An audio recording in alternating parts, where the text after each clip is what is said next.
the curious thing happened when this title was suggested. Part of the title was excluded, and the part that was excluded is that this title comes out of Chinul, a very major thinker in the history of Buddhism in Korea. And the book that you should look for is Chinul, The Korean Approach to Zen.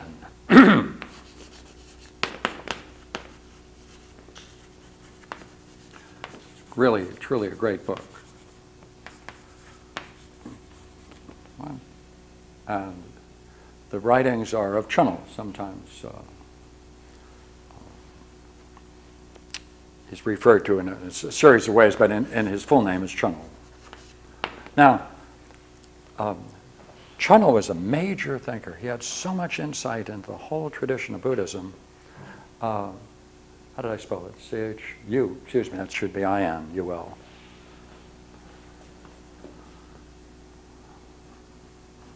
Chinul. Yeah. An important point in his career as being a monk, he decided he had to separate himself from the whole traditions of Buddhism, and so he gathered all the major classics of Buddhism. He put them on several wagons and carted them off into the hills of Korea, where he then studied nothing but the classics. And as a result of that, he did the great works that go under the name, the collected works of Chinul, the Korean approach. Now, why is that significant? Well, since it's not part of the title, I'm not in any way obliged to deal with it. So either I can continue exploring Chinul's thought, or we can just take the subject and explore it. So I will explore it, but I can't separate myself from the thought of Chinul, since so much of what I think of Buddhism comes out of Chinul and other works. But certainly Chinul is one of the greatest exponents for me of what Buddhism really is. And I had the good fortune of working with a truly great master, Myeobang Sinem, and he is in the patriarchal lineage, still living. And that means that he is that lineage that goes back to the Buddha. He is the 33rd patriarchal Dharma successor of the Buddha. His teacher was Heian, who lived to be 102 or 3. And I was fortunate enough to work with him for several good years. And through him, he opened the doorway to Chinul and many other important things. So let me talk about Buddahood for a moment. That's a strange word. For Chinul, what I like about Chinul is that he describes these terms in terms of our experience rather than in terms of a philosophical system. So he says, Buddhahood is when you're in a situation, perhaps meditating, and so thoughts come and go. Thoughts come and go. He said, if even for one instant, however you do it, no thought arises, then you experience Buddhahood. The language he uses is a monist Buddhahood. A monist Buddhahood. Monist one. You experience the nature of Buddhahood as one. So that's the way he does it. He talks about it through experience. Now, the interesting thing that I like exploring is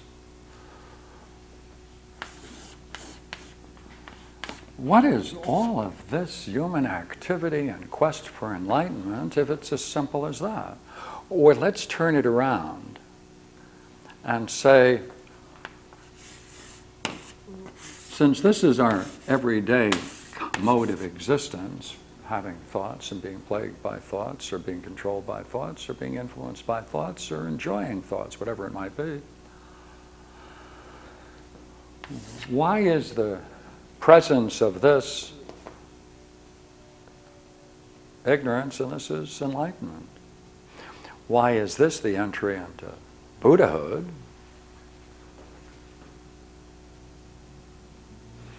Now, the attainment of this is a direct understanding.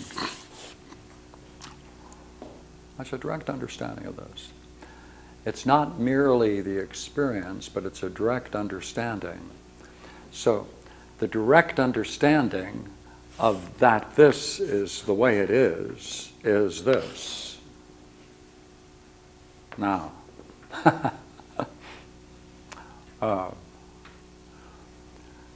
walk over here and say, now, what does that mean about the other picture? I submit to you that it's the lack of understanding. It must be the lack of understanding. Now, what is it that we lack? Understanding. Okay, of what? Of what kind? And why should some simple difference make so much difference to mankind?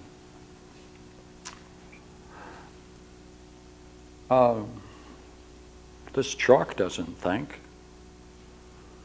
No thoughts. Must be enlightened.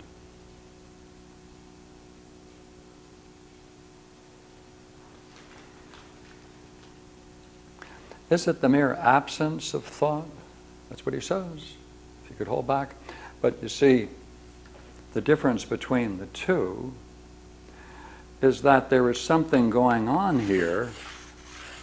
There's something going on here that is totally obscured by the presence of this.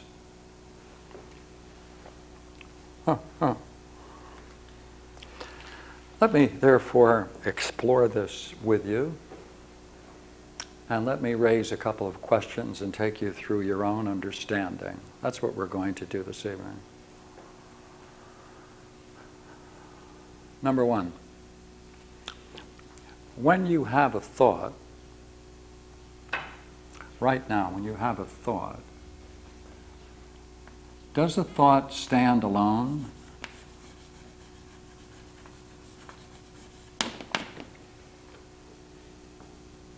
Does the thought contain within it, or attendant with it, some image?